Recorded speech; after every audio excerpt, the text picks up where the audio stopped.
हाँ दोस्तों, आज अपन एक नए टॉपिक की बात करेंगे। पिछली बार मैंने क्लास के अंदर यूएसए और यूएसए के प्रेसिडेंट्स के इलेक्शन प्रोसेस के बारे में बात की थी।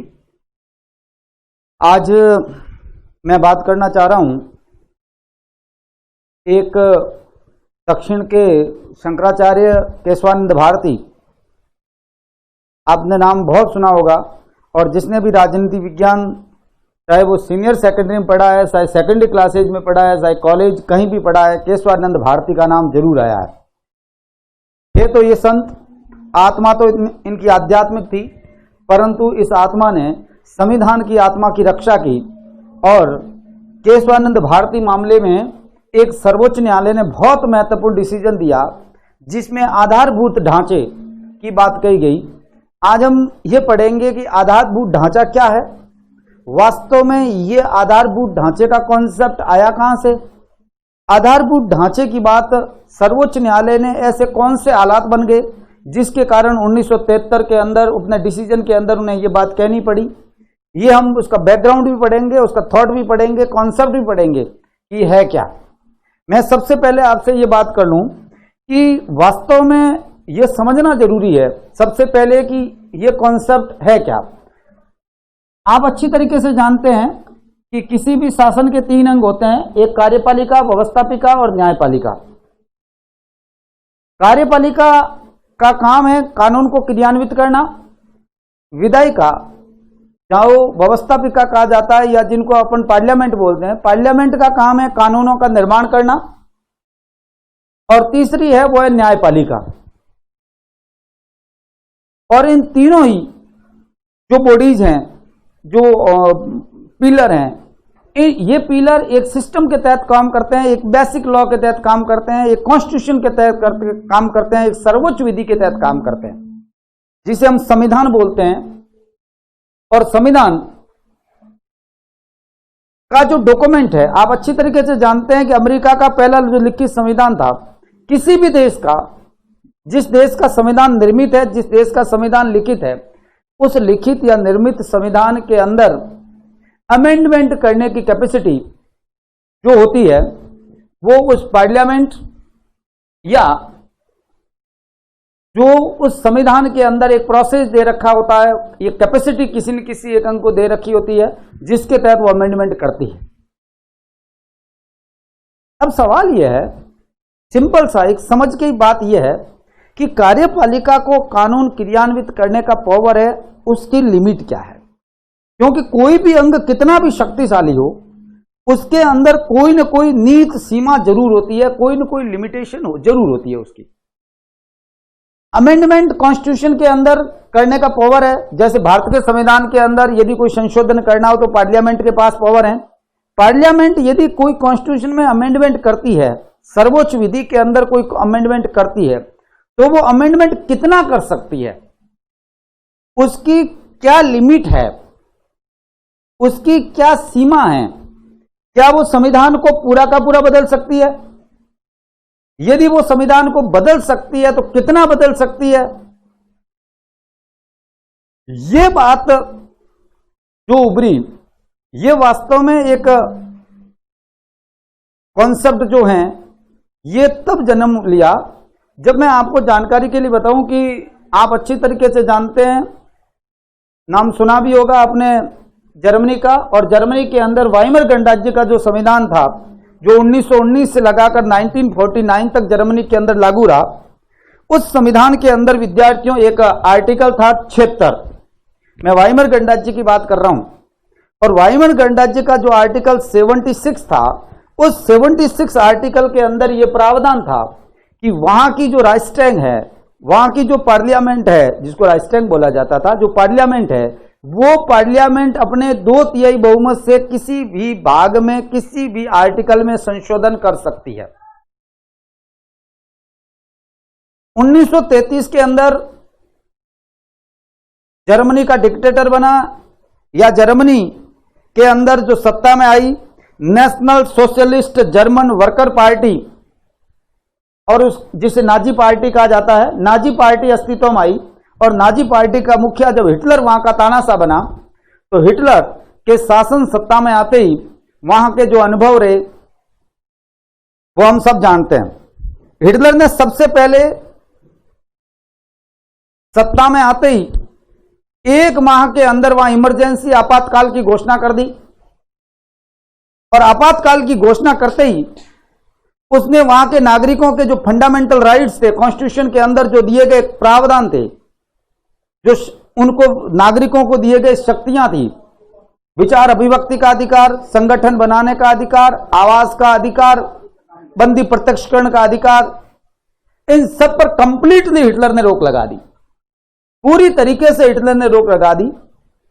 और मैंने कई बार अपन इंडियन कॉन्स्टिट्यूशन पढ़ते हैं तो आपको पता ही होगा कि आप जो आपातकाल के अंदर फंडामेंटल राइट के उपचारों को निलंबित करने का जो प्रावधान है वो हमने वाइमर गणराज्य से लिया है, यानी जर्मनी के संविधान से लिया है।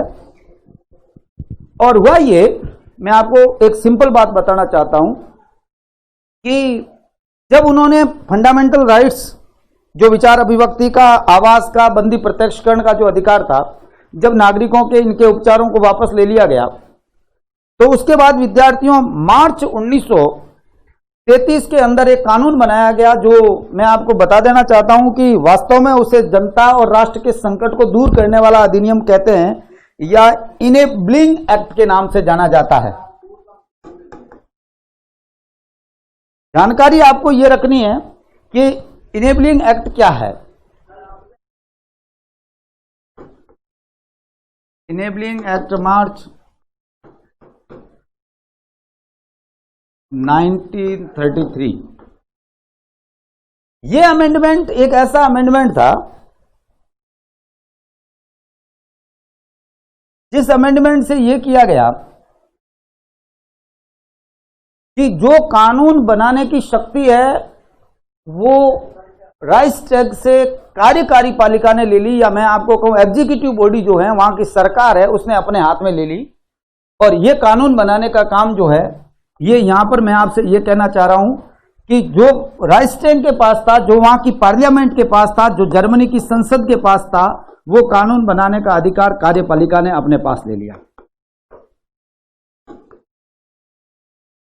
अब आप समझ गए होंगे, जब कार्यपालिका के पास कानून बनाने का अधिकार आ जाए, अर्थात कानून बनाने वाली संस्था और कानून को क्रियान्वित करने वाली संस्था एक हो, तो फिर कानूनों का दुरुपयोग कैसा होगा, उसके ऊपर कानून का क्या नियंत्रण होगा, वो कानून की अपार शक्ति का प्रयोग कैसे करेगा, और ये सब कुछ मैं आपसे कहना चाहता हूं हिटलर ने अपने काल में किया। और जर्मनी के लोगों को यह कहा गया कि ये राष्ट्र को बनाए रखने के लिए और आपकी रक्षा के लिए बहुत ही जरूरी है, इसके बिना हम ना तो राष्ट्र की परिकल्पना कर सकते हैं, ना आपकी सुरक्षा कर सकते हैं। आप अच्छी तरीके से जानते हैं कि इसी पावर के कारण, इस ताकत अपार शक्ति के कारण सेकेंड वर्ल्ड वार हुआ, और सेकेंड वर्ल्ड वार का रिजल्ट जर्मनी का पतन हुआ। और सेकेंड वर्ल्ड वार जब खत्म हो गया तो जर्मनी पश्चिमी ताकतों ने और खासतौर से यूएसएसआर ने 1949 में बांट दी, और जर्मनी 2 भागों में विभाजित हो गई।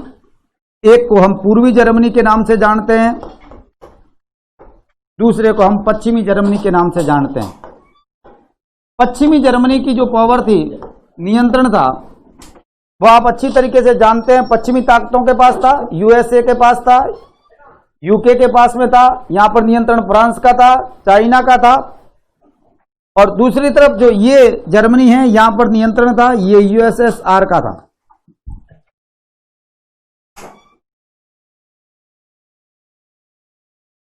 अब आप समझिए, इस जर्मनी को जीडीआर के नाम से जाना जाता था, यानी जर्मन डेमोक्रेटिक रिपब्लिक के नाम से जाना जाता था, जबकि इस पश्चिमी जर्मनी को फेडरल रिपब्लिक ऑफ जर्मनी के नाम से जाना जाता था। फेडरल रिपब्लिक ऑफ जर्मनी, एफआरजी के नाम से जाना जाता था। 1949 के अंदर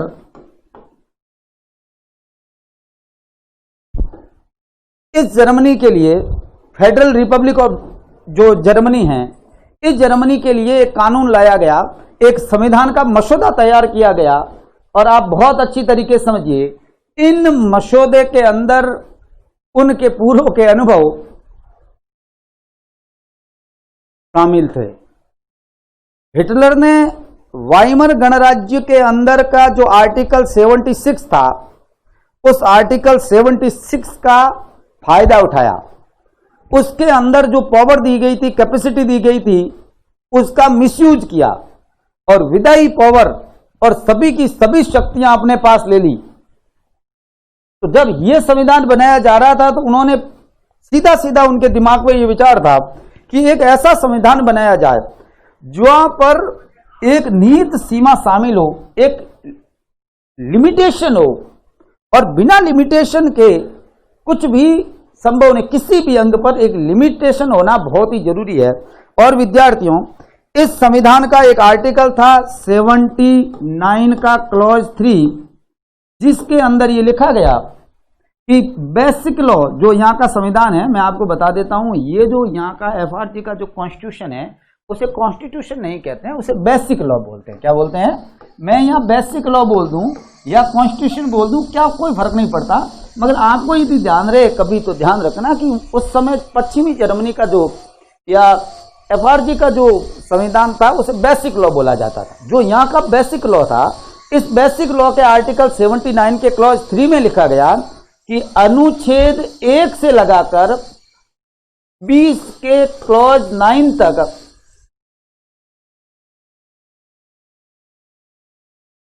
किसी प्रकार का कोई अमेंडमेंट नहीं किया जा सकता, संशोधन नहीं किया जा सकता। यहां किसी प्रकार का कोई संशोधन नहीं किया जा सकता। ये जो आर्टिकल है, ये असंशोधनीय है, यहां कोई अमेंडमेंट नहीं किया जा सकता। कहने का मतलब क्या है? कॉन्स्टिट्यूशन के अंदर यह प्रावधान किया गया कि कॉन्स्टिट्यूशन में अमेंडमेंट तो किया जा सकता है, मगर कुछ बातें ऐसी है जिसमें अमेंडमेंट वहां की पार्लियामेंट नहीं कर सकती, बुंडेस्टैग नहीं कर सकती। बुंडेस्टैग जर्मनी का जो यहाँ की पार्लियामेंट है, उसे कहते हैं। मैं आपको बता, 49 से पहले यहाँ पर राइक्सटैग कहते थे, और उसके बाद में विद्यार्थी इसे बुंडेस्टैग के नाम से जानते हैं। बुंडेस्टैग उसमें अमेंडमेंट नहीं कर सकेगी। इसमें खास बात क्या थी? इसमें यह था कि पार्लियामेंट अमेंडमेंट करके संघवाद को नहीं बदल सकती, रूल ऑफ लॉ को नहीं बदल सकती, कानून का शासन को नहीं बदल सकती। उन्होंने सीधा सीधा कहा, आप इस डेमोक्रेसी को नहीं बदल सकते। इनमें प्रावधान किया सेपरेशन ऑफ पावर, शक्ति पृथक्करण के सिद्धांत को नहीं बदल सकते।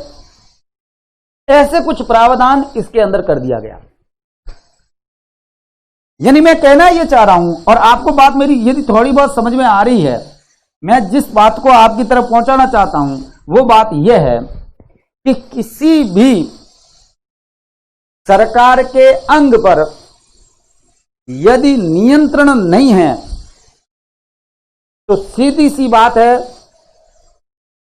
शक्ति की अतिवादिता आएगी, शक्ति का प्रयोग अतिवादी रूप में किया जाएगा। इसलिए किसी भी अंग के पास यदि कॉन्स्टिट्यूशन किसी अंग को पावर देता है, तो उस पावर अंग के अंदर निहित सीमा भी है, एक सीमा भी है। उस निहित सीमा में रहते हुए ही काम करना होगा। इसे विद्यार्थियों कहा जाता है डॉक्ट्रिन ऑफ लिमिटेशन या निहित सीमा का सिद्धांत। अनुभव बहुत कड़वा था जर्मनी का, और जर्मनी के बेसिक लॉ में यह डाला गया। अब आप कहोगे साहब, इसका जो इंटरनिटी क्लॉज है, जो आप हमें समझा रहे हैं, जिस बात आप क्लॉज की जर्मन के कॉन्स्टिट्यूशन से कर रहे हैं, उनका यहां क्या मतलब है? तो मैं आपको एक जनरली बात बता देता हूं कि युवा यह था विद्यार्थियों कि फरवरी 1965 के अंदर बनारस हिंदू विश्वविद्यालय के अंदर एक इंटरनेशनल सेमिनार आयोजित किया गया, और इस अंतर्राष्ट्रीय सेमिनार के अंदर जर्मनी के हिंडसबर्ग विश्वविद्यालय के प्रोफेसर और साउथ एशियन स्टडी इंस्टीट्यूट के मुखिया हेड, जिसका नाम था प्रोफेसर कार्नाड,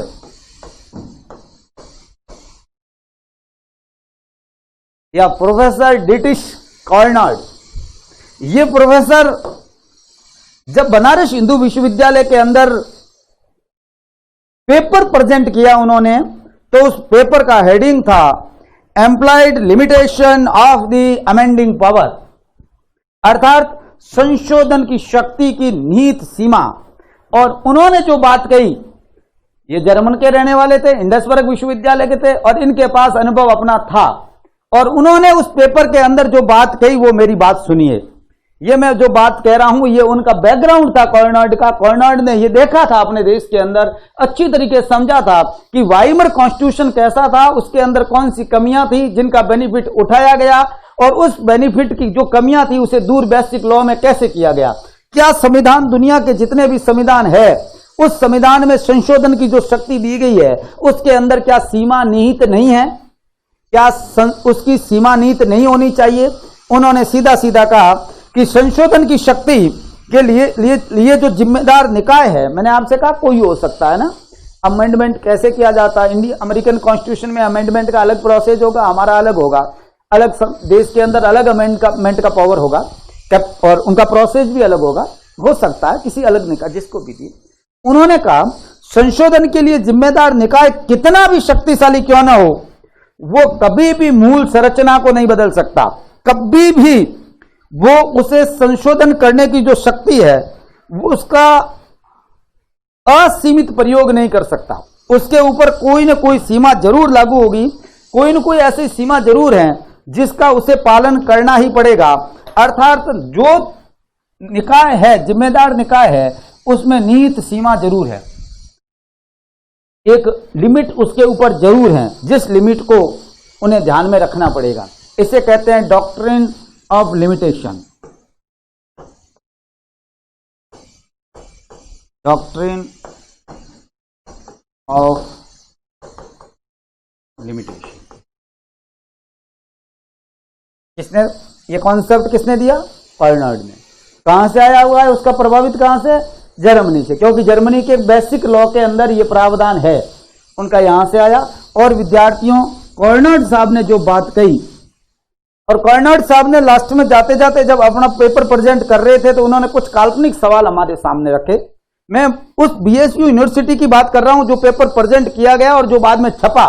उसके अंदर उन्होंने कहा कि भारत की पार्लियामेंट के पास अमेंडमेंट का पावर आर्टिकल 368 में है। मैं आपसे पूछता हूं, आपसे वही सवाल आप समझिए, मैं आपसे कहूं कि आर्टिकल 368 के अंतर्गत संविधान संशोधन करने की शक्ति पार्लियामेंट को दी हुई है, अमेंडमेंट कर सकती है। इसमें कहीं पर भी यह नहीं लिखा हुआ है कि वो अमेंडमेंट कितना कर सकती है, ऐसा इसमें कहीं नहीं है। यह कहता है कि पार्लियामेंट अमेंडमेंट कर सकती है जो अंदर प्रोसेस है उसके तहत 2/3 बहुमत से दोनों सदन अलग अलग पास करके। और अमेंडमेंट के अंदर, कॉन्स्टिट्यूशन अमेंडमेंट के अंदर आप जानते हैं राष्ट्रपति के पास केवल हस्ताक्षर करने का पावर है, हस्ताक्षर करना ही है, बाध्यकारी है वो, उसमें किसी प्रकार का उसके पास है नहीं। और राष्ट्रपति हमारा नाम मात्र का होता है, पार्लियामेंट्री सिस्टम है। ये बात यहां समझाने की आपको आगे मैं बात करूंगा तो आपको अपने आप समझ में आ जाएगी। क्या इस अनुच्छेद आर्टिकल 368 के तहत भारत के संविधान का अनुच्छेद 1 है, इससे पार्लियामेंट बदल सकती है क्या? मैं आपसे यह कहना चाह रहा हूं, क्या भारत की पार्लियामेंट ये चाहे कि तमिलनाडु एक अलग देश हो और हिंदुस्तान अलग हो, क्या ऐसा प्रावधान पार्लियामेंट कर सकती है क्या? नहीं कर सकती, कभी नहीं कर सकती। क्या पार्लियामेंट भारत के संविधान के आर्टिकल 21 के अंदर जो व्यक्तियों को जीवन का अधिकार दिया गया है, उस जीवन के अधिकार को बदल सकती है क्या? क्या पार्लियामेंट आर्टिकल 368 को ही परिवर्तित करके संविधान संशोधन करने की शक्ति प्रेसिडेंट को दे सकती है क्या? क्या भारत की पार्लियामेंट ऐसा संशोधन कर सकती है कि हमारे यहां पर डेमोक्रेसी है, उस डेमोक्रेसी को चेंज करके यहां पर मोनार्की स्थापित कर दे, राजशाही स्थापित कर दे? क्या रिपब्लिक को या मोनार्कियल स्टेट घोषित कर सकती है क्या? मैं आपसे ये बात कहना, क्या नहीं कर सकती?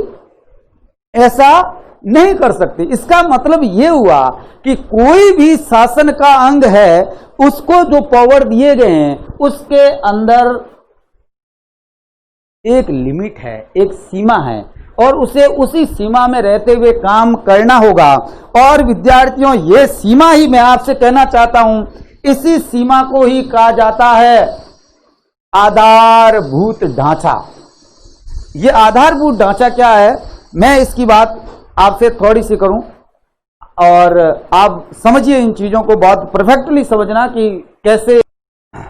हाँ, मैं आपसे कह ही रहा हूं कि संविधान के अंदर सरकार का कोई भी अंग हो, शासन का कोई भी अंग हो, उसमें प्रत्येक अंग के अंदर एक सीमा नीति जरूर होती है, एक लिमिट जरूर होती है, एक उसके अंदर काम करके रहने की उसके पास सीमा जरूर होती है। ये बात मैं आपसे कह।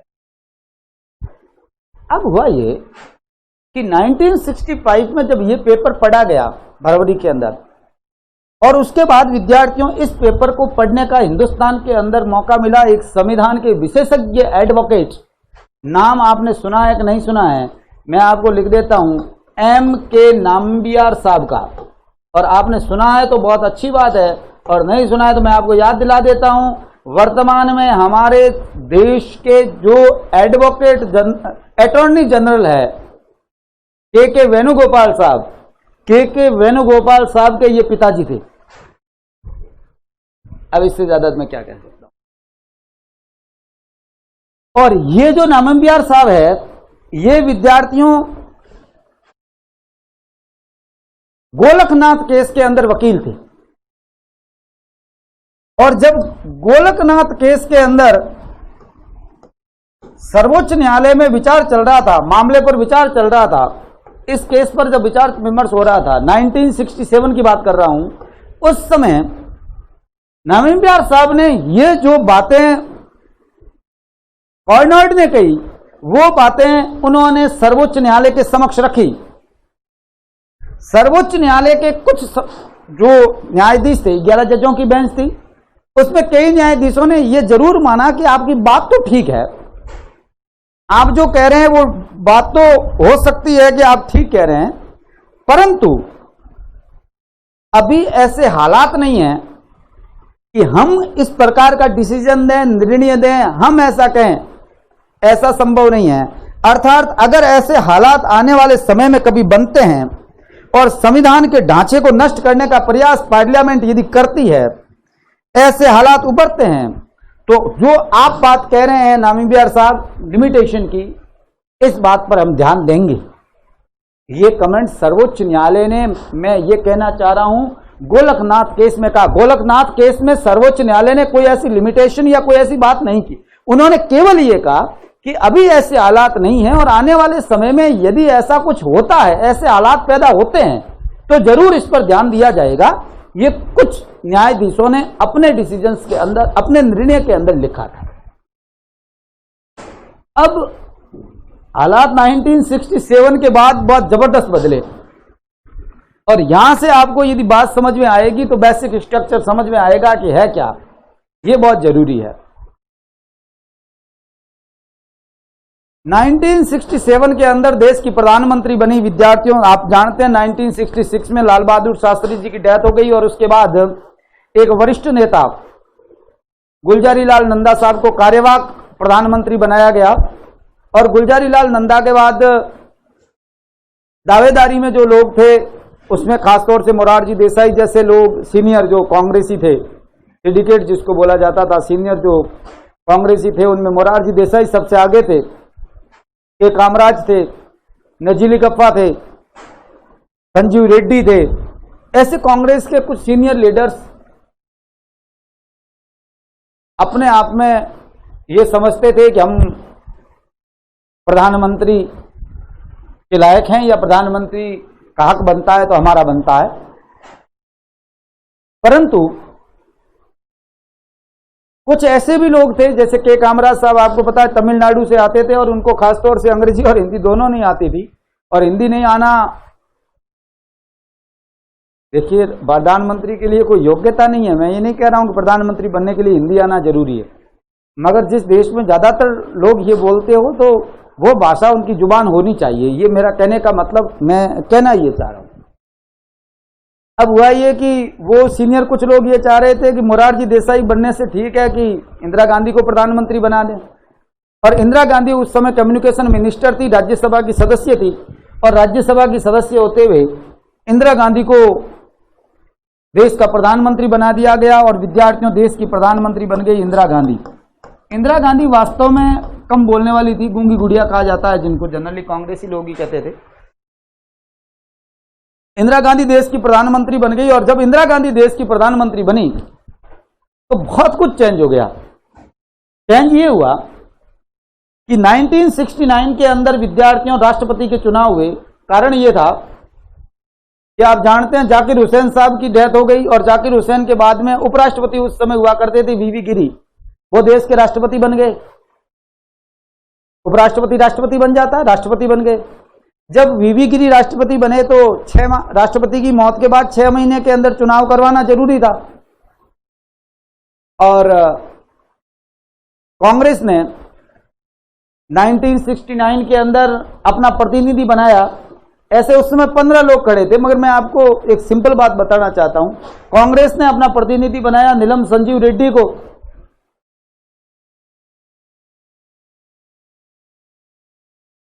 और जो वाम बदल थे, जो विपक्ष था, उन्होंने एक प्रतिनिधि बनाया जिसका नाम सीडी देशमुख था। आपको पता हो तो स्वतंत्र भारत में पहले आरबीआई के गवर्नर थे सीडी देशमुख साहब, तो सीडी देशमुख को उन्होंने प्रतिनिधि बना दिया। उस समय यूपी के मुख्यमंत्री मुखर्जी हुआ करते थे, और इंदिरा गांधी का मन यह था कि कांग्रेस के अंदर, इस बुढ़ी कांग्रेस के अंदर मेरा वर्चस्व है नहीं, और खासतौर से ये लोग मुझे समझते भी कुछ नहीं है, और राजनीति में परीक्षा देना जरूरी होता है। और इंदिरा गांधी ने अपने आप को कसौटी पर कसना जरूर समझा। आप अच्छी तरीके से जानते हैं उस समय राजस्थान के अंदर मुख्यमंत्री हुआ करते थे मोहनलाल जी सुखाड़िया, और सुखाड़िया जी को त्यागपत्र क्यों देना पड़ा ये कहने की जरूरत नहीं है। और इंदिरा गांधी को बाबी कहने वाला बरकतुल्लाह खां को इंदिरा गांधी ने मुख्यमंत्री बना दिया। ये कभी राजस्थान की बात करेंगे, उस पॉलिटिक्स की बात करेंगे, तब जरूर बात करेंगे। मैं उस समय के दृश्य की बात करना चाह रहा हूं, वास्तव में स्थिति क्या थी ये बात करना चाहता हूं। तो इंदिरा गांधी ने उस समय जो उपराष्ट्रपति थे, जो राष्ट्रपति कार्यवाहक राष्ट्रपति के रूप में काम कर रहे थे वीवी गिरी साहब, वीवी गिरी साहब को यह कहा कि आप त्यागपत्र दे दीजिए और राष्ट्रपति के लिए अपना आवेदन करें। मैं आपको एक जानकारी बताना चाह रहा हूं कि कोई भी यदि राष्ट्रपति है और वो राष्ट्रपति का चुनाव लड़ना चाहता है तो उसे त्यागपत्र देना जरूरी नहीं है, वो चुनाव लड़ सकता है। राष्ट्रपति है, उपराष्ट्रपति है, राज्यपाल है या मंत्री है, संघ या स्टेट किसी भी गवर्नमेंट में है, तो वो राष्ट्रपति के लिए यदि चुनाव लड़ना चाहता है लड़े, उसके लिए त्यागपत्र देना जरूरी नहीं है, वो लाभ का पद नहीं माना जाता है। तो राष्ट्रपति को त्यागपत्र देना जरूरी नहीं था, मगर इंदिरा गांधी ने कहा कि आप त्यागपत्र दे दीजिए। वीवी गिरी साहब को, आपको जानकारी हो तो त्यागपत्र देना पड़ा 1969 में, और उस समय राष्ट्रपति थे नहीं, उपराष्ट्रपति राष्ट्रपति थे। और उस समय कानून बनाया गया आर्टिकल 70, हमारे संविधान के अंदर ये आर्टिकल 70 है, जिसमें प्रावधान है कि यदि राष्ट्रपति की आकस्मिक रिक्ति हो जाती है किसी कारणवश, मान लीजिए उपराष्ट्रपति था और उसकी भी पद खाली हो जाए, तो उस समय कौन राष्ट्रपति बनेगा ये तय करने का अधिकार है, ये तय करने की शक्ति है, ये पार्लियामेंट के पास है। और पार्लियामेंट ने ये प्रावधान किया कि सर्वोच्च न्यायालय का जो चीफ जस्टिस होगा वो राष्ट्रपति होगा, क्योंकि राष्ट्रपति का पद कभी भी खाली नहीं रह सकता, हेड ऑफ स्टेट का पद खाली नहीं रह सकता। और वीवी गिरी साहब ने त्यागपत्र दे दिया, और त्यागपत्र देने के बाद में विद्यार्थियों किसको दिया ये आप कमेंट करिए। त्यागपत्र दे दिया और देश के राष्ट्रपति बन गए। उस समय चीफ जस्टिस थे एम हिदायतुल्लाह साहब, जो राष्ट्रपति बन गए। और उन्होंने, इंदिरा गांधी ने एक निर्दलीय प्रतिनिधि के रूप में, कोई पार्टी का नहीं, कांग्रेस, वाम और किसी पार्टी का नहीं, निर्दलीय प्रतिनिधि के रूप में वीवी गिरी को मैदान में उतार दिया। और उतारने के बाद चुनाव के दौरान इंदिरा गांधी ने राज्यों के मुख्यमंत्री दिल्ली का रास्ता लखनऊ से होते हुए जाता है, और जिस पर जो यूपी पर राज करता है वो दिल्ली पर राज करता है, उसमें कोई शक नहीं। वह ये इंदिरा गांधी ने राज्यों के मुख्यमंत्रियों को कहा कि आप एक काम करिए,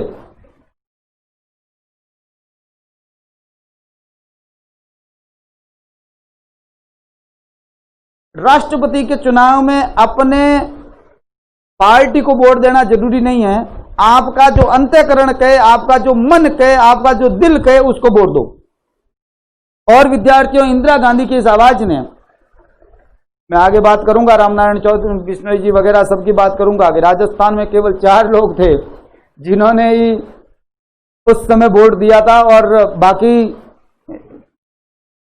नीलम संजीव रेड्डी को वोट दिया था राजस्थान के एमएलए ने, और जिन्होंने 4 ने वोट दिया उनको क्या मिला, ये बात भी मैं कभी राजस्थान की पॉलिटिक्स से रिलेटेड बात होगी तब मैं आपसे बात करूंगा।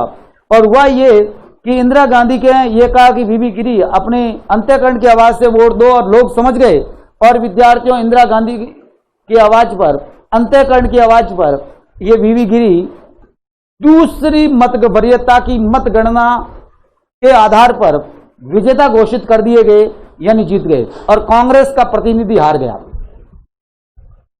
कांग्रेस का नीलम संजीव रेड्डी जो सीनियर नेता थे, जब हार गए तो सीधी सी बात है, इंदिरा गांधी को बाहर जाना ही जाना था।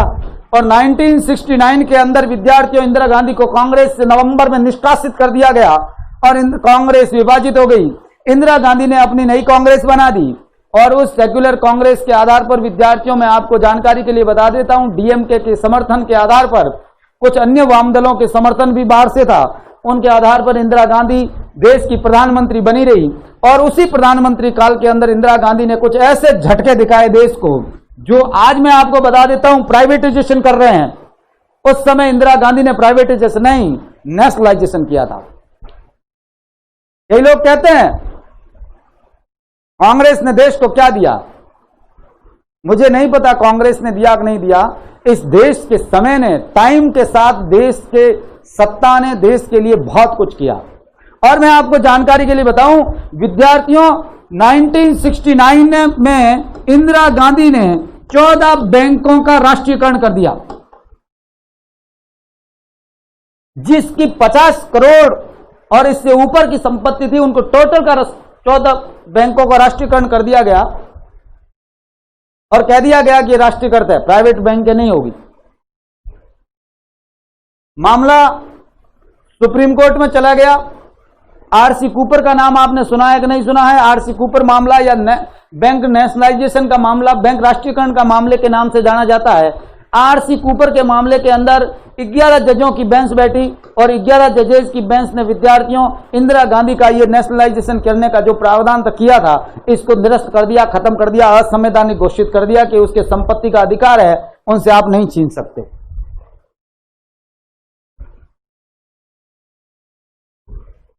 (1970) के अंदर इंदिरा गांधी ने एक अमेंडमेंट लाई और आर्टिकल 292 को बदलना चाहा ताकि प्रिवी पर्स को खत्म किया जा सके। अर्थात मैं कहना यह चाह रहा हूं, जो राजे महाराजे लोग थे, जिनको जेब खर्च मिलता था, जिनको शाही खर्च मिलता था, ऐशो आराम के लिए पैसा मिलता था, उसको खत्म करने के लिए इंदिरा गांधी एक कानून लाई।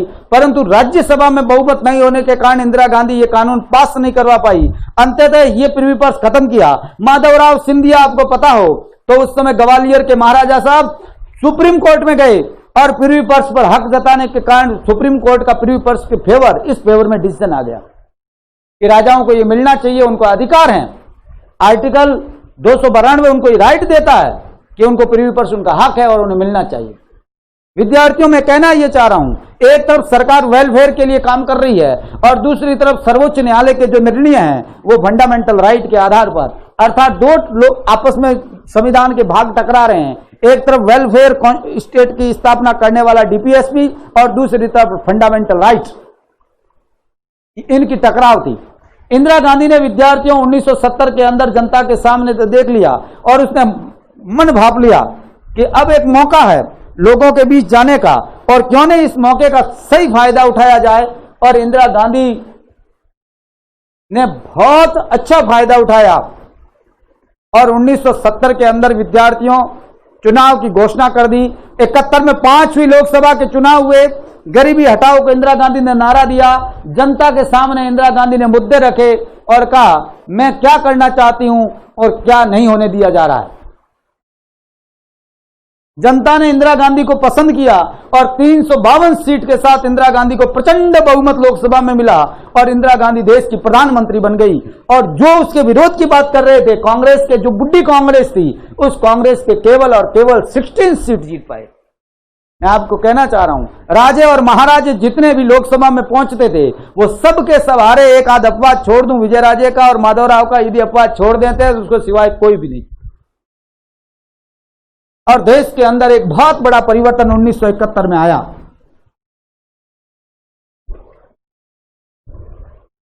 यह परिवर्तन जो आया था, ये 1967 के हालात थे। 67 के बाद के हालातों की बात मैं कर रहा हूं, उस समय के हालात थे। और इसी दौरान एक बहुत बड़ा परिवर्तन इंदिरा गांधी ने काम किया, जो मैं आपको याद दिलाना चाहता हूं या आपको पता हो। तो इंदिरा गांधी के ये जो ऊपर के काम नहीं हो पा रहे थे, इसको करने के लिए इंदिरा गांधी ने कुछ अमेंडमेंट किए, जिसे हम कहते हैं 24वां संविधान संशोधन अधिनियम, 25वां संविधान संशोधन अधिनियम, 26वां संविधान संशोधन अधिनियम और 29 कॉन्स्टिट्यूशनल अमेंडमेंट। मैं नहीं लिख रहा हूं 27 और 28, आपको अभी बात कर लेता हूं कि क्या 27 और 28 भी कुछ ये अमेंडमेंट लाए गए, कॉन्स्टिट्यूशनल अमेंडमेंट लाए गए 5वीं लोकसभा में। ये अमेंडमेंट क्या थे, ये थोड़ा सा आप समझिए। अमेंडमेंट ये थे विद्यार्थियों, पहला अमेंडमेंट तो आप ये समझिए, ये जो अमेंडमेंट है और ये जो अमेंडमेंट है ये इसलिए लाया गया क्योंकि 1967 के अंदर गोलकनाथ मामले के अंदर, गोलकनाथ वर्सेज पंजाब राज्य का मामला, मैंने आपसे कहा कि इसको कहते हैं गोलकनाथ वर्सेज पंजाब राज्य का मामला 1967। ये 11 जजों की बेंच ने एक डिसीजन दिया था। 11 जजेस की बेंच ने एक डिसीजन दिया था। न्यायमूर्ति सुब्बाराव उस समय सर्वोच्च न्यायालय के चीफ जस्टिस हुआ करते थे। और ये मामला सर्वोच्च न्यायालय में क्यों गया, ये थोड़ी सी एक मतलब मैं एक जनरल बात आपसे समझा देता हूं कि ये ऐसा हुआ क्यों था। हुआ इसलिए था कि जो फर्स्ट कॉन्स्टिट्यूशनल अमेंडमेंट हुआ था उसके द्वारा, आपको पता हो तो हमारे संविधान के अंदर एक आर्टिकल जोड़ा गया था, आर्टिकल 31 क और 31 ख। ये आर्टिकल फर्स्ट कॉन्स्टिट्यूशनल अमेंडमेंट द्वारा जोड़े गए और इसके द्वारा संविधान के अंदर एक अनुसूची शामिल की गई थी, नवी अनुसूची। एक 15(4) भी जोड़ा गया। कभी मैं बात करूंगा चंपाकम दोराईजन बनाम मद्रास राज्य मामले की, तब ये भी बात करूंगा। मगर यहाँ मेरे ख्याल से इस रिजर्वेशन को यहाँ लाना जरूरी नहीं है। कभी रिजर्वेशन पर अलग से एक अलग टॉपिक पर हम बात करेंगे, क्योंकि हाल ही में रिजर्वेशन का मामला बहुत सेंसिटिव है और इसमें आपको समझ रखना बहुत ही जरूरी है। आईएएस मेंस के लिए भी, चाहे आरएएस का एग्जाम दोगे उसके लिए भी, और किसी भी कंपटीशन के अंदर आप एग्जाम दोगे तो ये समझना आपका जरूरी होगा कि ये वास्तव में रिजर्वेशन का मामला है क्या। जब मैं आपसे बात करूंगा तब जरूर अपन बात करेंगे, एक टॉपिक लेंगे directive principles and fundamental right, तब मैं आपसे बात करूंगा। इसके अंदर विद्यार्थियों कुछ प्रावधान किए गए जिनको आर्टिकल 14 और आर्टिकल 19 के आधार पर आप चुनौती नहीं दे सकते, ऐसी कुछ बातें इसमें लिखी गई। मूल उद्देश्य उस समय गवर्नमेंट का यह था, फर्स्ट कॉन्स्टिट्यूशनल अमेंडमेंट का, कि लैंड रिफॉर्म करना था। जमींदारी जो हमारे यहां व्यवस्था चल रही थी उस लैंड रिफॉर्म को आगे बढ़ाना था। और लैंड रिफॉर्म के लिए खासतौर से मूल हमारे देश की थी वो जमींदारी व्यवस्था थी। एक तो यह था कि जमींदारी व्यवस्था खत्म करना। आपको पता है जमींदारी एबोलिशन एक्ट 1951 लाया गया और वो नवी अनुसूची में डाला गया। दूसरा यहां यह था कि जो जिसके पास जमीनें ज्यादा थी, एक लिमिट से ज्यादा थी, उन जमीन की सीलिंग करना, वापस लेना। सीलिंग एक्ट तो आपने अभी राजस्थान की गवर्नमेंट ने अभी रखा है प्राइवेट कंपनियों के लिए। आप सोचिए कि जो सरकारें वेलफेयर की बात करती है, किसान हितों की बात करती है, किसानों के लिए बात करने की बात कहती है, किसानों के बोर्ड से ये कहती है कि हम किसानों के लिए सरकार बनी है, वो लोग किसानों के लिए क्या करते हैं क्या नहीं करते हैं, मुझे यहाँ पॉलिटिकल डिस्कस नहीं करना है, इसलिए मैं इस पर नहीं करना चाहता। मगर जो सीलिंग एक्ट अभी राजस्थान की विधानसभा में लाया गया था, क्योंकि ये मामला लैंड से रिलेटेड जितना भी है स्टेट्स का है, अलग अलग स्टेट कानून बनाते थे और उन कानूनों को पार्लियामेंट क्या करती थी, नवी अनुसूची में डाल देती थी ताकि सर्वोच्च न्यायालय में उसे चुनौती नहीं दी जा सके। मूल उद्देश्य ये था। अब दूसरा ये था कि सीलिंग एक सीमा तय करना भी, किसके पास कितनी सीमा होनी चाहिए।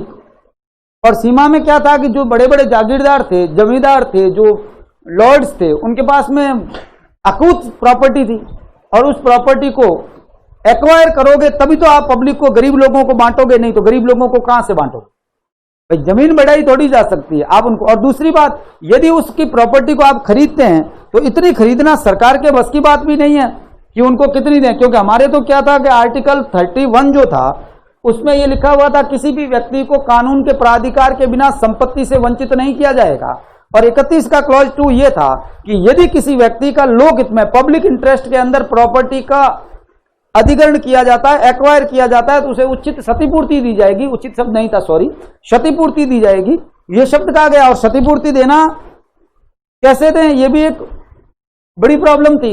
इतना सरकार के पास पैसा भी नहीं था, इतने इनकम सोर्सेज नहीं थे, इतनी हमारी इंडस्ट्री डेवलप नहीं हुई थी, देश के हालात जो आज हैं वैसे हालात नहीं थे।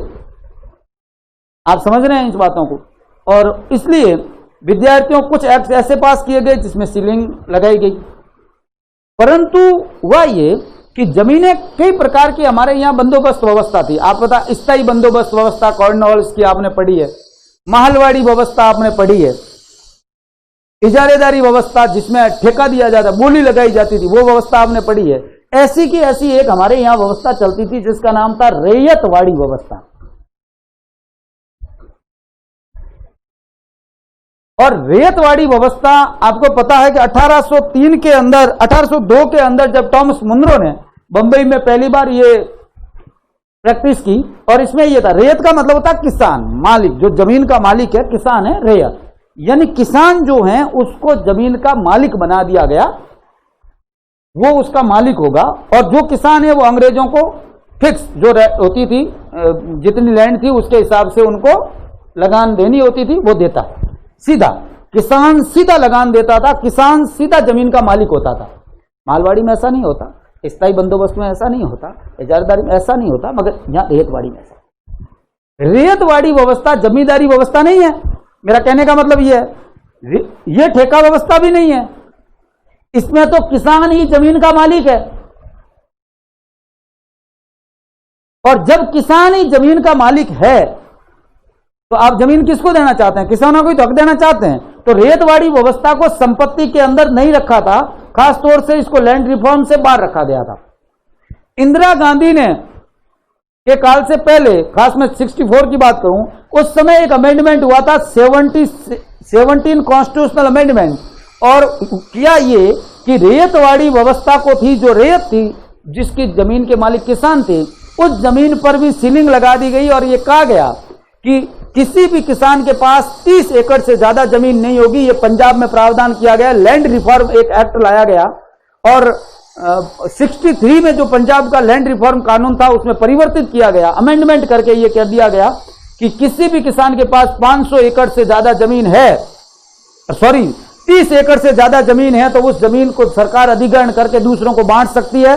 30 एकड़ से ज्यादा किसी के पास नहीं होनी चाहिए।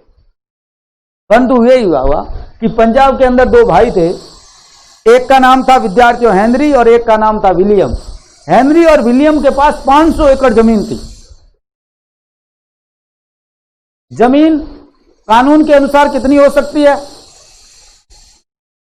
30 एकड़, और कानून के प्राधिकार से किसी भी व्यक्ति को संपत्ति के अधिकार से वंचित किया जा सकता है। और हेनरी और विलियम को कहा कि आप 30-30 एकड़ जमीन रख लीजिए और बाकी जमीन सरकार अधिग्रहण कर लेगी और अन्य जिसको बांटनी है किसानों को उसे बांट देगी। ये व्यवस्था स्थापित कर दी गई। ये वहां हाईकोर्ट में गए और हाईकोर्ट के बाद में विद्यार्थियों आर्टिकल 32 के तहत इन्होंने सर्वोच्च न्यायालय के अंदर अपनी पिटीशन डाली और उन्होंने कहा कि आर्टिकल 14, आर्टिकल 19 और आर्टिकल 31 का हमारे उल्लंघन है। 13 का 19(1)(f) जो है, जिसमें संपत्ति के अर्जन, धारण, वयन की स्वतंत्रता है, उसका उल्लंघन है। कानून के समक्ष समानता का उल्लंघन है और संपत्ति के अधिकार का उल्लंघन है। ये सीधा सवाल हेनरी और विलियम ने उठाया और इनके जो वकील थे, मैंने आपसे कह दिया, M.K. नामीबिहार साहब थे, उन्होंने सर्वोच्च न्यायालय में ये मामला उठाया कि ये गलत है, अर्थात 17 कॉन्स्टिट्यूशनल अमेंडमेंट किया गया, ये गलत है, अवैध है, इसे खत्म किया जाए, क्योंकि ये किसानों के ही एक लिमिट लगाती है, प्रॉपर्टी पर 14, 19, 31 पर नियंत्रण लगाती है, ये फंडामेंटल राइट का उल्लंघन करती है, ये खत्म होना चाहिए। सर्वोच्च न्यायालय ने जो डिसीजन दिया, सुनिए, सर्वोच्च न्यायालय ने 17वें संविधान संशोधन को वैध माना। उन्होंने कहा जो हो गया ठीक है, परंतु उन्होंने कहा कि पार्लियामेंट के पास कॉन्स्टिट्यूशनल अमेंडमेंट करने का पावर है और पार्लियामेंट को कॉन्स्टिट्यूशनल अमेंडमेंट करने का जो प्रोसेस दिखाता है वो आर्टिकल 368। क्लियर बात है? इसके तहत अमेंडमेंट करती है। 17वां संविधान संशोधन अधिनियम इसके तहत किया गया।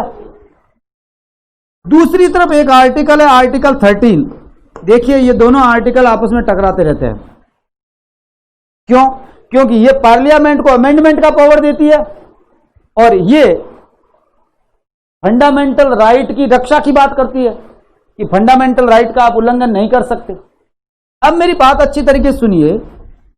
उन्होंने कहा कि साहब ये कानून है जो मौलिक अधिकारों का हनन करता है और इसका 13 का क्लॉज 2 कहता है कि संसद ऐसा कोई कानून नहीं बनाएगी जो मौलिक अधिकारों में दिए गए मौलिक अधिकारों का उल्लंघन करता हो, और यदि ऐसा कोई कानून बनाती है तो वो कानून उल्लंघन की मात्रा तक सीमित होगा, शून्य होगा, निष्प्रभावी होगा। सर्वोच्च न्यायालय ने व्याख्या कैसे की कि इसके अंदर जो विधि शब्द है, ऐसी कोई विधि नहीं बनाएगा। ये कॉन्स्टिट्यूशनल अमेंडमेंट जो हैं, ये भी एक प्रकार की विधि है, एक कानून है। अर्थात कोई भी कॉन्स्टिट्यूशनल अमेंडमेंट करके भी आप मौलिक अधिकारों को सीमित नहीं कर सकते, उसका उल्लंघन नहीं कर सकते, उसे कम नहीं कर सकते, उसे सीमित नहीं कर सकते। यह सर्वोच्च न्यायालय ने, मैं कहना चाह रहा हूं, गोलकनाथ के अंदर डिसीजन दे दिया 11 जजेस की बेंच ने। इसका मतलब यह हुआ, इंदिरा गांधी पर असर यह हुआ कि गोलकनाथ निर्णय का मतलब यह है कि अब फंडामेंटल राइट में पार्लियामेंट कॉन्स्टिट्यूशनल अमेंडमेंट के द्वारा भी संशोधन नहीं कर सकती। वो कठोर हो गए, वो प्रभावी हो गए, वो सुपर हो गए। और जो ये अमेंडमेंट, ये जो पावर दे रहा था, ये सर्वोच्च न्यायालय ने माना कि आर्टिकल 368 पावर नहीं देता, केवल प्रोसेस बताता है, ये केवल प्रोसेस देता है, ये प्रक्रिया बताता है कि अमेंडमेंट कैसे होगा। ये नहीं कहता कि ये शक्ति है, ऐसा नहीं कहता। विद्यार्थियों, अब हुआ ये कि जब कॉन्स्टिट्यूशन, आप फंडामेंटल राइट में चेंज कर ही नहीं सकते, उसे सीमित कर ही नहीं सकते, तो सीधी सी बात है, आप संपत्ति का अधिग्रहण कैसे करोगे, आप किस प्रकार से लिमिट लगाओगे, किस प्रकार से लैंड रिफॉर्म करोगे, यह आपके वश की बात नहीं रही। इसलिए इंदिरा गांधी ने एक अमेंडमेंट किया, 24वां संविधान संशोधन, और 24वें संविधान संशोधन के द्वारा इंदिरा गांधी ने आर्टिकल 13(4) जोड़ा और 13(4) में यह लिखा, 13 के क्लॉज 4 में लिखा कि जो कॉन्स्टिट्यूशनल अमेंडमेंट है वो कॉन्स्टिट्यूशनल अमेंडमेंट कानून नहीं है, वो कानून नहीं है, वो कानून की परिभाषा से बाहर हैं, वो कानून नहीं है, अर्थात कॉन्स्टिट्यूशनल अमेंडमेंट को लॉ नहीं माना जाएगा। दूसरा, आर्टिकल 368 में अमेंडमेंट किया और उसके अंदर ये प्रावधान किए कि कोई भी कॉन्स्टिट्यूशनल, जो आर्टिकल 13 में जो विधि की परिभाषा दी गई है, उस परिभाषा में के अंदर ये अमेंडमेंट नहीं आएगा, अर्थात अमेंडमेंट किया जाता है तो उसे विधि नहीं मानी जाएगी। दोनों जगह एक ही बात इधर से इधर ट्रांसफर की गई ताकि किसी भी भाग के अंदर संशोधन कर सके, मौलिक अधिकारों में भी संशोधन करना हो तो इंदिरा गांधी कर सके, इसके लिए ये प्रावधान किए गए। दूसरा, 25वां संविधान संशोधन अधिनियम इंदिरा गांधी ने पास किया और इंदिरा गांधी ने लिखा कि यदि अनुच्छेद 39 ख और ग विद्यार्थियों, ये वितरणात्मक आर्थिक न्याय का कॉन्सेप्ट है इसके अंदर। इसमें मैं आपको बता देता हूं, भौतिक संसाधनों पर स्वामित्व लोक हित के अंदर विकेंद्रीकरण करने की बात करें, इस प्रकार से हो को अधिक से अधिक लोगों का भला हो, यह प्रावधान करता है। यह आर्थिक केंद्रीकरण को रोकता है। यह कहता है कि गिने चुने लोगों के हाथ में ही पूरी की पूरी संपत्ति नहीं होनी चाहिए, आर्थिक केंद्रीकरण रुकना चाहिए, विकेंद्रीकृत व्यवस्था हो। यानी वितरणात्मक न्याय की जो आप बात कर रहे हैं, ये दोनों आर्टिकल कर रहे हैं। इंदिरा गांधी ने लिखा कि यदि कोई अमेंडमेंट किया जाता है और वो अमेंडमेंट आर्टिकल 39 ख और ग को क्रियान्वित करने के लिए किया जाता है, तो कोई भी व्यक्ति आर्टिकल 14, आर्टिकल 19 और आर्टिकल 31 के आधार पर सर्वोच्च न्यायालय में यह प्रश्नगत नहीं करेगा, सवाल नहीं उठाएगा कि मौलिक अधिकारों का हनन होता है, अर्थात हमारे आर्टिकल 14, 19 और 31 का उल्लंघन होता है, ऐसा आप नहीं कर सकते। अब मेरी आप बात समझिए, गोलकनाथ में यही बात कही गई थी। गोलकनाथ में मामला उठाया गया था 14/19/31 के आधार पर और आर्थिक केंद्रीकरण को रोकने के लिए उठाया गया था। इंदिरा गांधी ने सीधा सीधा लिख दिया कि यदि आर्टिकल 39 ख और ग को प्रभावी करने के लिए, क्रियान्वित करने के लिए कोई कानून बनाया जाता है तो 14/19/31 के आधार पर आप चुनौती नहीं दे सकते। और इसमें कह दिया गया कि कॉन्स्टिट्यूशनल अमेंडमेंट है, वो किसी प्रकार का लॉ है ही नहीं, अर्थात कॉन्स्टिट्यूशनल अमेंडमेंट विधि है ही नहीं, कॉन्स्टिट्यूशनल अमेंडमेंट किया जा सकता है किसी भी। अगला 26 कॉन्स्टिट्यूशनल अमेंडमेंट पास किया और आर्टिकल 292 जो था, मैं आपको याद दिलाना चाह रहा हूं, इंदिरा गांधी ने उस राजाओं की ये राजशाही खत्म कर दी, फिर विपर्स खत्म कर दिया। 29 आर्टिकल जो पास किया गया कॉन्स्टिट्यूशनल अमेंडमेंट, इसके द्वारा एक कानून पास किया गया केरला के अंदर, जो 69 में अमेंडमेंट किया गया था उस लॉ के अंदर, और उस लॉ को उन्होंने नवी अनुसूची में डाल दिया गया। अर्थात नवी अनुसूची में यदि कोई कानून डाल दिया जाता है तो उसे सर्वोच्च न्यायालय में नहीं उठाया जा सकता, किसी न्यायालय में नहीं उठाया जा सकता। यह प्रावधान नवी अनुसूची रक्षित कर रही थी। अर्थात 24वां, 25वां, 26वां, 27वां, 28वां, 29वां, इंदिरा गांधी के झटके देखिए। इंदिरा गांधी ने केवल ज्योग्राफी नहीं बदली, केवल इतिहास नहीं बदला, इंदिरा गांधी ने पूरा का पूरा सिस्टम इस गरीबों के लिए, किसानों के लिए किस प्रकार से बदला, ये आप समझ रहे हैं। किस प्रकार से बैंकों का राष्ट्रीयकरण, किस प्रकार से सामाजिक आर्थिक न्याय की स्थापना, किस प्रकार से इंदिरा गांधी ने रिस्क ली, उन राजाओं से पंगे लिए, महाराजाओं से पंगे लिए। और आज भी जानते हैं, राजे और महाराजाओं को कांग्रेस से छिड़ है, और इसका कारण यही है कि जिसका सब कुछ लूट लिया गया हो उसके पास कुछ है ही नहीं। अब मेरी बात यहां समझिए, यहां से विद्यार्थियों नया मोड़ आता है राजनीति के अंदर। इंडियन पॉलिटिक्स में बहुत एक स्पेशल मोड़ आता है, और वो मोड़ क्या है, मेरी बात थोड़ी सी मैं उस मोड़ की बात करूंगा, उसके बाद आपको अगली टॉपिक, क्योंकि एक लिमिट भी है मेरी, उस लिमिट पे, पर जिस टॉपिक के लिए आया हूं वहां तक तो मैं जाऊं ही जाऊं। अब हुआ ये कि ये सब कुछ हो रहा था, उसी दौरान विद्यार्थियों एक एडनीर मठ केरल, जो केरल और कर्नाटक के बॉर्डर पर हैं, उस मठ के अंदर एक मठाधीश हुआ करते थे, केशवानंद भारती। केशवानंद भारती सीधे साधे आदमी थे, उनको कुछ भी पता नहीं था, जितना अखबारों में छापा जा रहा है वैसा कुछ नहीं था, उनको तो कुछ लेना देना ही नहीं था। वो तो सही बात तो यह है कि नाना पालखीवाला साहब जो उनके वकील थे उनसे कभी मिले भी नहीं थे, परंतु हुआ यह था कि इस मठ के पास जो एडनीर मठ था, मैं ये कहना चाह रहा हूं, उस एडनीर मठ के पास में अकूत प्रॉपर्टी थी, लैंड्स थी, और उस लैंड को केरल और कर्नाटक की दोनों जगह थी, मैं आपको, केरल और कर्नाटक दोनों जगह उसके पास मठ की जमीन थी। मठ तो करोड़पति है। उस मठ के पास जो अकूत प्रॉपर्टी थी, सरकार ने जब उसे एक्वायर करना चाहा लोक हित के अंदर, तो बाबा कोर्ट में गया, उसने कहा कि साहब ये तो एक प्रकार की मठ की जमीन है, वेलफेयर के लिए काम आ रही है, मेरी तो है नहीं, मैं तो बाबा हूं, मरने के बाद चला जाऊंगा, बाकी पीछे वाला बाबा बाबा आएगा, मेरी कोई निजी प्रॉपर्टी तो है नहीं कि आप लोग हित में ऐसा कर रहे हैं। मगर केरल में उन्हें किसी प्रकार का हाई कोर्ट में उनके फैसला पक्ष में नहीं रहा, उस समय सुप्रीम कोर्ट में एक जज हुआ करते थे नाना पालकीवाला साहब, संविधान के बहुत बड़े विशेषज्ञ। और मैं आपको बताना चाह रहा हूं कि आपने टोली शराब जी जैसे यदि वकीलों का नाम सुना है तो वो उनके असिस्टेंट हुआ करते थे नाना पालकीवाला साहब के। और नाना पालकीवाला ने बाबा के पास एक समाचार भिजवाया, कहा कि आप ऐसे करिए, इस मामले को सुप्रीम कोर्ट में ले आइए। बाबा ने कहा मैं मामले को नहीं उठाना चाहता, मेरे क्या करना, वेलफेयर का काम है, और यदि गवर्नमेंट भी एक्वायर करती है तो वेलफेयर के लिए कर रही है, और मैं भी कर रहा हूं तो वेलफेयर के लिए कर रहा हूं। ये बाबे वैसे नहीं थे जैसे आज के बाबे इंडस्ट्रियल बाबे पैदा हो गए, वैसे नहीं थे। ये बाबा अलग प्रकार का बाबा था, अपनी सोच थी। ये दक्षिण के शंकराचार्य थे। वास्तव में बहुत बड़ा इनका एक प्रभाव है वहां में केरल और कर्नाटक के अंदर। इनके जो अनुयायी हैं वो उनका बहुत सम्मान करते हैं, और सही बात यह है कि उनके दिमाग में हमारा भी सम्मान, हमें भी सम्मान होना चाहिए कि जिस व्यक्ति ने हार कर भी जीत गया, इससे बड़ी क्या बात होगी। बाबे को नाना पालकीवाला ने यह कहा, नाना पालकीवाला का नाम याद रखना चाहिए क्योंकि नाना पालकीवाला वो व्यक्ति है जिसने रिस्क भी ली और चैलेंज भी किया। आपको बात समझ में आएगी।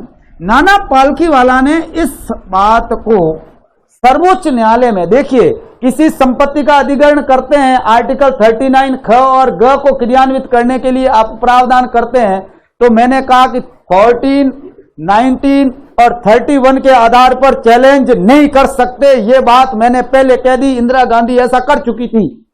अर्थात बाबा ये तो कहने में रहा कि मेरी संपत्ति एक्वायर कर दी गई, मेरे 14, 19, 31 का उल्लंघन है, ये तो मामला उठा ही नहीं सकते। नाना पालकीवाला ने नया मोड़ दिया और आर्टिकल 26 को आधार बनाया। आर्टिकल 26 में क्या है?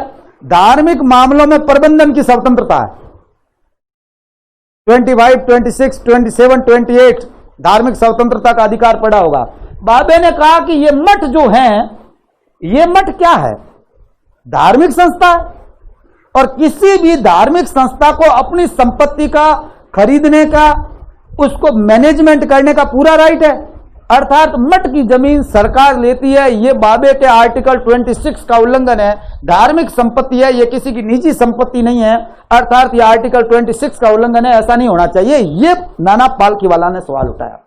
और विद्यार्थियों, जब नाना पालकीवाला ने यह सवाल उठाया तो पहले 11 जजों की बेंच बैठ चुकी थी, और सर्वोच्च न्यायालय में 1973 के अंदर 72 में, यह मामला 72 में गया था, 72 के अंदर सर्वोच्च न्यायालय में 13 ही जज थे। टोटल 13 के 13 जज, पूरा का पूरा सर्वोच्च न्यायालय एक बेंच बन गया।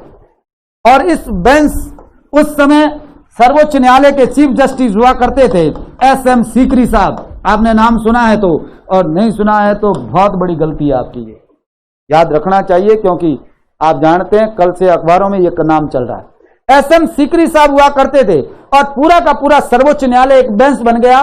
बेंच ने 68 डेज तक विचार विमर्श किया, 71 देशों के अलग अलग निर्णयों को पढ़ा, और 703 पेज का एक डिसीजन दिया। और उस डिसीजन के अंदर जो बात कही वो आप देखिए, हमारे संविधान की रक्षक बन गई, संविधान का आधार बन गई। आज हम जिस पर गर्व कर रहे हैं वो बात यहां निकली। कैसे निकली? अब यहां एक सवाल आया, उन्होंने, सर्वोच्च न्यायालय ने कहा कि आप ठीक कह रहे हैं कि ये धार्मिक प्रबंधन का अधिकार है, मगर सामाजिक और आर्थिक न्याय स्थापित करना देश में जरूरी है या नहीं है? अर्थात बाबे की जो मठ की जमीन ली जा रही है वो सामाजिक आर्थिक न्याय की व्यवस्था स्थापित करने के लिए है। और सामाजिक आर्थिक न्याय की बात कहां पर है? प्रस्तावना में है, और प्रस्तावना को इसमें भाग माना था। इस निर्णय में प्रस्तावना को भी भाग माना। जो आपको पता है, बेरूबाड़ी विवाद में सर्वोच्च न्यायालय ने कहा था प्रस्तावना संविधान का भाग नहीं है। आर्थिक न्याय स्थापित करने के लिए, सामाजिक आर्थिक न्याय के लिए यदि कॉन्सेप्ट ये यूज किया जाता है, अर्थात ये संविधान की आत्मा ये कहती है कि ऐसा होना चाहिए, इसलिए यदि संपत्ति का अधिग्रहण किया जाता है तो वो गलत नहीं है। और विद्यार्थियों, जबरदस्त डिस्कस हुआ, और इस डिस्कस के अंदर 7-6 एक निर्णय आया, यानी 7 का निर्णय मान्य होगा, 6 सर्वोच्च न्यायालय में किसी भी निर्णय पर डिसीजन देने के लिए प्रत्येक बेंच कितने ही जजेस की हैं? सब अपना अपना स्वतंत्र निर्णय दे सकते हैं। जो निर्णय बहुमत का होगा वो मान्य होगा, ये बात आपको ध्यान रखने की है, बहुमत मान्य होगा। और विद्यार्थियों, इसमें स्विंग जिसने किया उसका नाम था एस.आर. खन्ना, सुप्रीम कोर्ट के ऐसे जज जिन्होंने बाद में त्याग पत्र दे दिया। उन्होंने सरकार से लड़ी, आपको पता है, मैं आगे बात करूंगा एडीएम जबलपुर के मामले के अंदर वो इंदिरा गांधी से कैसे भिड़ा। खन्ना साहब ने ये डिसीजन का मूल आधार बने, क्योंकि ये 6 के 7 होने के पीछे 7वां था, वो खन्ना था। और खन्ना के स्विंग होते ही ये निर्णय इस तरफ आ गया। और सर्वोच्च न्यायालय ने एक बहुत महत्वपूर्ण डिसीजन दिया, केशवानंद के पक्ष में नहीं। ये नहीं कहा कि मत दे दो, बाबा हार गया, नाना पालखी वाला केस हार गए, परंतु सर्वोच्च न्यायालय का जो निर्णय था वो इंपॉर्टेंट देखिए। सर्वोच्च न्यायालय ने कहा 24 एंड 25 कॉन्स्टिट्यूशनल अमेंडमेंट एक्ट 1971 जो पास किए गए, दैट इज वैलिड, वो सही है। परंतु आर्टिकल 25 में आपने ये लिखा, 25 कॉन्स्टिट्यूशनल अमेंडमेंट द्वारा आपने ये लिखा कि किसी कानून के अंदर यह प्रावधान कर दिया जाता है कि उसको न्यायालय में चुनौती नहीं दी जाएगी, तो वो न्यायालय में चुनौती नहीं दी जाएगी, यह प्रावधान गलत है, अर्थात इसका एक क्लॉज खत्म कर दिया गया। सर्वोच्च न्यायालय ने दूसरी बात कही, यह ठीक है। सर्वोच्च न्यायालय ने कहा पार्लियामेंट कॉन्स्टिट्यूशन के अंदर कोई भी अमेंडमेंट, किसी भी भाग के अंदर अमेंडमेंट कर सकती है। किसी भी भाग में अमेंडमेंट करने का पावर पार्लियामेंट के पास है, नो प्रॉब्लम। किसी भी भाग को चेंज कर सकती है, किसी भी भाग को परिवर्तित कर सकती है। परंतु मेरी बात अच्छी तरीके से सुनिए, जब नाना पालखीवाला साहब इस केस को सुप्रीम कोर्ट में लेके गए थे, तो नाना पालखीवाला के पास कोई केस लॉ नहीं था। केस लॉ का मतलब होता है ऐसा कोई निर्णय जो विटनेस बनता हो, साक्षी बनता हो, जिसके आधार पर वकील ये कहे कि साहब इस निर्णय के अंदर ये प्रावधान किया गया, इसलिए आप ऐसा डिसीजन दीजिए। ऐसा कोई केस लॉ नहीं था। उनके पास केवल और केवल बात थी, केवल और केवल तर्क थे। तो वो तर्क थे विद्यार्थियों, प्रोफेसर कार्नाड के उस पेपर का जो बनारस हिंदू विश्वविद्यालय के अंदर पेश किया गया, जिसे गोलकनाथ मामले के अंदर नामिबियार साहब ने उठाए थे सवाल, वो सवाल उन्होंने वहां पर रखे। सर्वोच्च न्यायालय संतुष्ट हुआ और उन्होंने सीधा सीधा उत्तर दिया कि संसद परिवर्तन तो कर सकती है, परंतु आधारभूत ढांचे को नहीं बदल सकती, संविधान के बेसिक स्ट्रक्चर को नहीं बदल सकती। आर्टिकल 368 उन्हें संशोधन की शक्ति तो देता है, मगर असीमित शक्ति नहीं देता। किसी न किसी, हर शक्ति के अंदर एक नियत सीमा होती है, और वो आधारभूत ढांचा है। अर्थात पार्लियामेंट आधारभूत ढांचे के अंदर किसी प्रकार का कोई चेंज कर ही नहीं सकती। ये बात विद्यार्थियों 307 पेज के अंदर जो मैं आपसे अभी बात कर रहा था, इस निर्णय के अंदर ये बात कही गई, और ये हमारे संविधान का मील का पत्थर बन गई। ये एस.एम. सीकरी का डिसीजन था, खन्ना साहब जैसे लोगों का डिसीजन था। मैं आपको बता दूं, हेगड़े, ग्रोवर, शेलेट जैसे न्यायाधीशों का डिसीजन था, और सामने जो निर्णय देने वालों में थे उनमें अजीत नाथ रे जैसे लोग थे, डिवाइस चंद्रचूड़ जैसे लोग थे। मैं आपको बता देता हूं, कुछ ऐसे लोग थे जिन्होंने निर्णय दिया। अब मैं उस पर ये नहीं कहना चाहता, न्यायपालिका अपनी स्वतंत्र है, वो निर्णय दे, पर थोड़ी सी बात आप समझिए। यहां हुआ क्या था कि विद्यार्थियों, ये निर्णय आया था 24 अप्रैल 1973,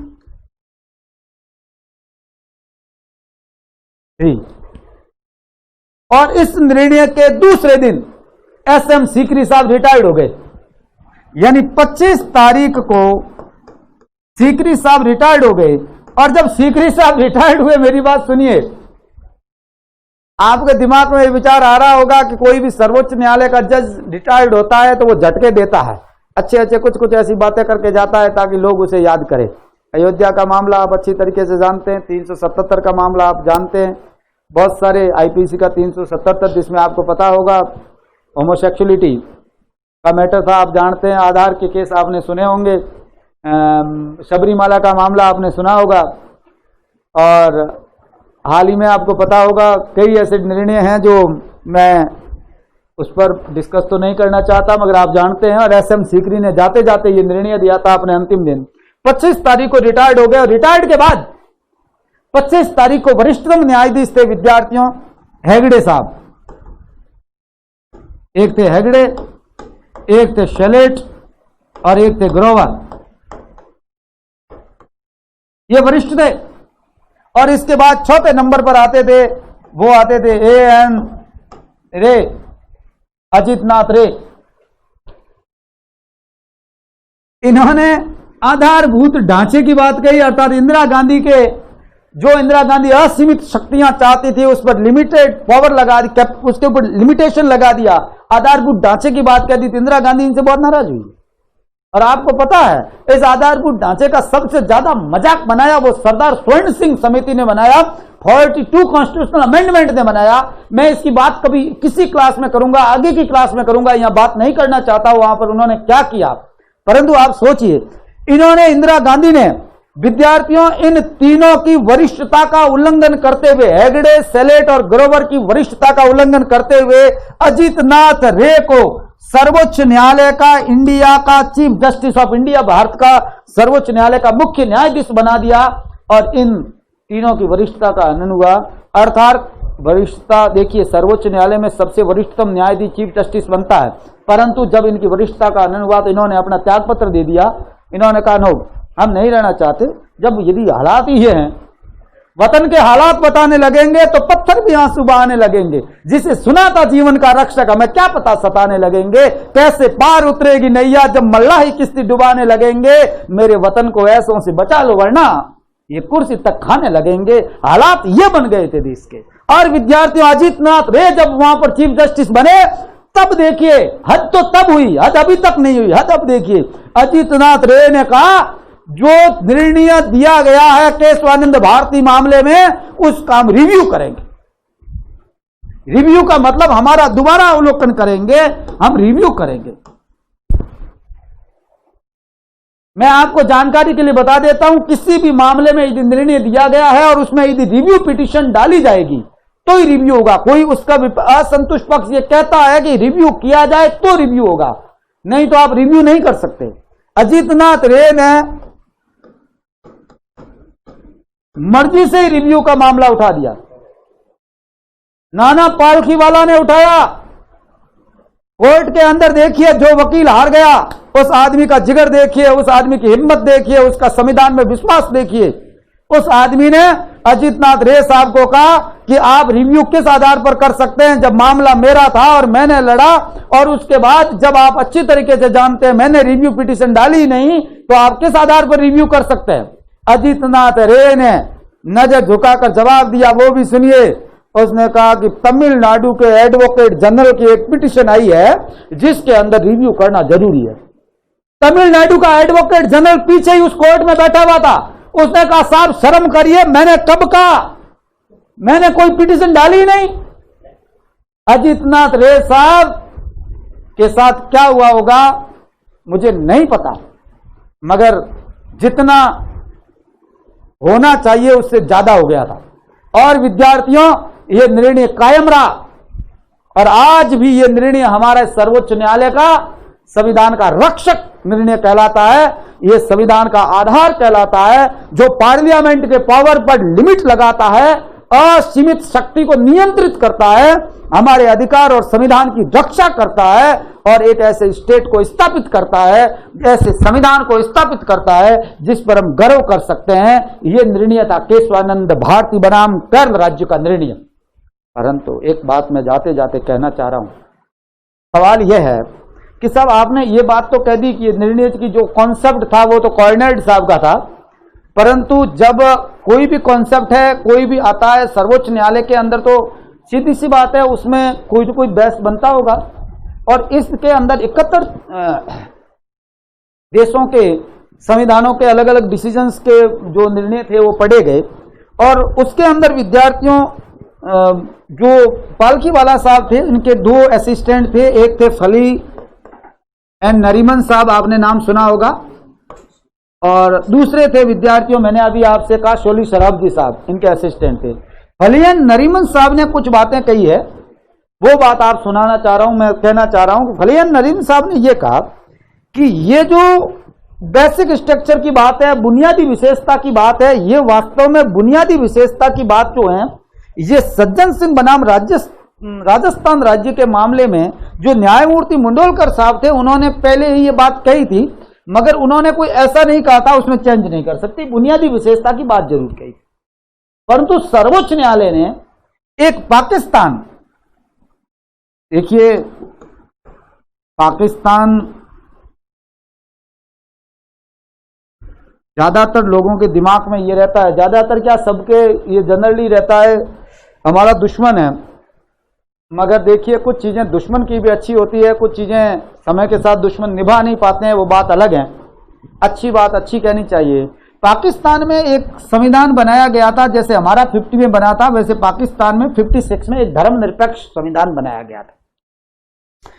और इस संविधान के अंदर ये प्रावधान किए गए थे कि विशेष परिस्थितियों के अंदर जो वहां का राष्ट्रपति है, वो संविधान में यदि कठिनाई कोई पैदा होती है तो दूर करने का पावर राष्ट्रपति के पास रहेगा। और उस समय इसमें जो प्रावधान किए गए थे, ये एक मामला सर्वोच्च न्यायालय में चला गया, पाकिस्तान के सर्वोच्च न्यायालय की बात कर रहा हूं, वहां गया। और पाकिस्तान के एक व्यक्ति थे फजलुल हैदर या फज में ये याद रखना, फजलुल कादर हैदरी, नाम सुना होगा आपने, और नहीं सुना है तो मैं आपको बता दूं, ये पाकिस्तान के एक्टिंग प्रेसिडेंट थे, कार्यवाहक राष्ट्रपति जो थे वो थे ये। और जब फजलुल कादर हैदरी के सामने एक सवाल उठाया था मोहम्मद अब्दुल हक ने वर्सेज मोहम्मद अब्दुल हक, इस मामले के अंदर पाकिस्तान के सर्वोच्च न्यायालय के चीफ जस्टिस हुआ करते थे A.R. कुहेलियस, ये प्रथम क्रिश्चियन पाकिस्तान के चीफ जस्टिस कहलाते हैं। और A.R. कुहेलियस ने एक डिसीजन दिया था, और वो डिसीजन बहुत इंपॉर्टेंट था 1963 का। इसमें यह कहा गया कि संविधान के तहत पाकिस्तान के राष्ट्रपति के पास हालांकि संविधान में कठिनाइयों को दूर करने का अधिकार है, लेकिन उसके पास संविधान की मूलभूत विशेषताओं को बदलने की शक्ति नहीं है। किसने निर्णय दिया? कुहेलियस ने कहा, न्यायमूर्ति कुहेलियस ने कहा कि पाकिस्तान के राष्ट्रपति के पास संविधान में कठिनाइयों को दूर करने की शक्ति तो है, परंतु उसके पास संविधान की मूलभूत विशेषता यानी बेसिक स्ट्रक्चर को बदलने का अधिकार या शक्ति नहीं है। इस निर्णय के अंदर जो कहा, और विद्यार्थियों ये निर्णय भी केशवानंद भारती के निर्णय देने से पहले पढ़ा गया था और इसी को आधार भी बनाया गया था। मैं ये कहना चाह रहा हूं, आपके दिमाग में दो विचार आए, साहब ये बताइए कि ये कॉन्सेप्ट आया कहां से। मैं कहता हूं कि ये पाकिस्तान से भी सर्वोच्च, क्योंकि 71 देशों के अलग अलग कॉन्सेप्ट्स को हमने लिए थे। 71 देशों के जो फेडरल कोर्ट हैं, सुप्रीम कोर्ट हैं, उनके डिसीजंस को हमने पढ़ा था। 68 डेज तक इस पर डिस्कस हुआ था, आप सोचिए। और उस डिसीजन के अंदर हमने सबसे लंबा डिस्कस था 68 डेज का। उस डिस्कस के अंदर निर्णय दिया गया, तो हमने इस निर्णय को भी पढ़ा। और फजलुल कादर हैदरी वर्सेज मोहम्मद अब्दुल हक 1963, पाकिस्तान के चीफ जस्टिस A.R. कुहेलियस का निर्णय 63 में जो दिया गया कि पाकिस्तान के राष्ट्रपति के पास संविधान में यदि कठिनाइयां उत्पन्न होती है तो उसे दूर करने का अधिकार तो है, मगर मूलभूत विशेषताओं को बदलने का उसके पास अधिकार नहीं है। अर्थात यहां से भी कुछ प्रभावित और कुछ, मगर ज्यादातर यदि कॉन्सेप्ट का आप ध्यान रखें तो ज्यादातर आपको ध्यान रखना है वो कार्नाड का रखना है, क्योंकि कार्नाड का पेपर जो था वो पेपर बहुत आगे तक गया और यहां पर उसकी डिस्कस जो है गोलकनाथ में भी हुई और बाद में भी हुई। और विद्यार्थियों, इसके बाद सवाल ये खड़ा हुआ कि ये बेसिक स्ट्रक्चर क्या है। तो इस बेसिक स्ट्रक्चर क्या है ये तय करने का अधिकार भी मैं आपको जानकारी के लिए बता दूं सर्वोच्च न्यायालय के पास है कि कौन सा बेसिक स्ट्रक्चर होगा, कौन सा नहीं होगा। और बहुत सारे मामलों के अंदर सर्वोच्च न्यायालय ने यह माना कि बेसिक स्ट्रक्चर है। जैसे मैं आपको बताऊं एसआर बंबई के मामले में एकाक धर्मनिरपेक्षता संविधान का आधारभूत ढांचा है और उसका यदि कोई राज्य उल्लंघन करता है तो सीधी सी बात है संविधान का उल्लंघन माना जाएगा। राजस्थान में 1992 में राष्ट्रपति शासन इसी आधार पर थोपा गया था। आपको पता हो कि हमने यहाँ पर जो सरकार थी भैरव सिंह शेखावत की और बाबरी विवादित ढांचा जो गिराया गया था उस दौरान जो हुआ राजस्थान में कहने की जरूरत नहीं है। बहुत सारे ऐसे निर्णय जिसमें हम राजनारायण का मामला भी पढ़ेंगे, एडीएम जबलपुर के मामले भी पढ़ेंगे, उसके बाद ARCLO का मामला भी पढ़ेंगे, चंद्र कुमार का मामला भी पढ़ेंगे। बहुत सारे ऐसे सर्वोच्च न्यायालय के निर्णय जो हमारे बहुत बेसिक हैं, आधारभूत हैं, हमें पढ़ेंगे। मगर टाइम के साथ जब भी अगली क्लास होगी, जब भी मौका मिलेगा, जब भी ऐसा लगेगा कि हमें इन बातों को पढ़ना चाहिए तब ही हम ये बातें पढ़ेंगे। परंतु जैसे जैसे टाइम होगा वैसे वैसे मैं आप तक क्लास में पहुंचाऊंगा। मैं ये मानता हूं कि आप जो मैं पढ़ा रहा हूं उसको आप लिखिए, देखिए। आप लिखोगे नहीं तो कुछ भी याद नहीं होगा। कॉपी लेके बैठिए, दिल लगाकर पढ़ोगे तो ये मामला आपको समझ में आएगा शुरुआत से। नहीं तो विद्यार्थियों, मैंने बहुत कुछ चीजें जो लिखने की कोशिश की, मैं ज्यादा लिखने की मेरी आदत नहीं है इसलिए मैं लिख नहीं पाता हूं। बाकी मेरा मन रहता है कि मैं बोर्ड पे हर बात लिखूं, पर आपको हर चीज को बहुत अच्छी तरीके से लिख के पढ़ोगे, बहुत दिल लगा के पढ़ोगे तो मेरा ये मानना है कि आपको हर बात समझ में आएगी और समझ में आने में भी आपको तकलीफ नहीं होगी कुछ। पर एक बात आपको बहुत अच्छी तरीके से मेरी बात को आपको समझना होगा कि चैनल यदि आपको ठीक लगता है, मेरी बात समझाई हुई आपको समझ में आती है तो लाइक करिए, सब्सक्राइब करिए, शेयर करिए।